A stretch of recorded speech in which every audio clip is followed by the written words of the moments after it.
너 자신을 알라. 가장 어려운 탐구. 너 자신을 알라. 사실 이 말은 소크라테스가 처음 한 말이 아닙니다. 고대 그리스 델포이 신전 입구에 새겨져 있던 문구였습니다. 하지만 이것을 평생의 철학적 화두로 삼아 깊이 탐구한 사람이 소크라테스였기에 우리는 이것을 소크라테스의 말로 기억합니다.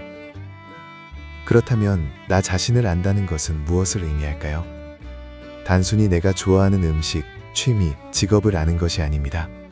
소크라테스가 말하는 자기 인식은 훨씬 더 깊습니다. 나는 무엇을 옳다고 생각하는가? 나는 어떤 상황에서 두려움을 느끼는가? 나는 어떤 이유로 화를 내는가? 나는 무엇 때문에 행복하고 무엇 때문에 불행한가? 나는 어떤 편견을 갖고 있는가? 내가 진정으로 원하는 것과 원한다고 생각하는 것이 같은가? 이 질문들을 진지하게 탐구하는 것, 그것이 소크라테스가 말하는 너 자신을 아는 것입니다. 그런데 왜 이것이 어려울까요? 첫째, 우리는 자신을 객관적으로 보기 어렵기 때문입니다.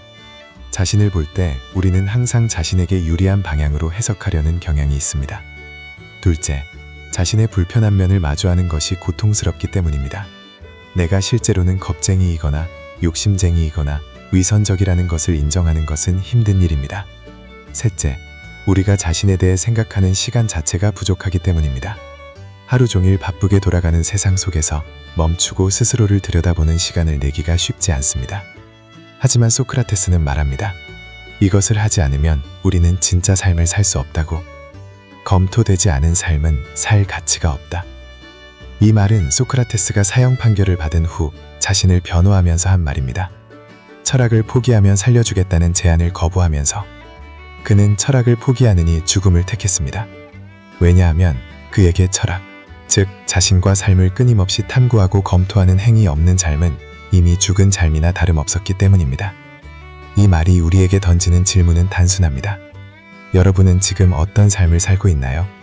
자신이 왜 이 일을 하는지, 왜 이 관계를 유지하는지, 무엇을 향해 나아가고 있는지 진지하게 생각해 본 적이 있나요? 아니면 그냥 그렇게 살다 보니 여기까지 왔나요?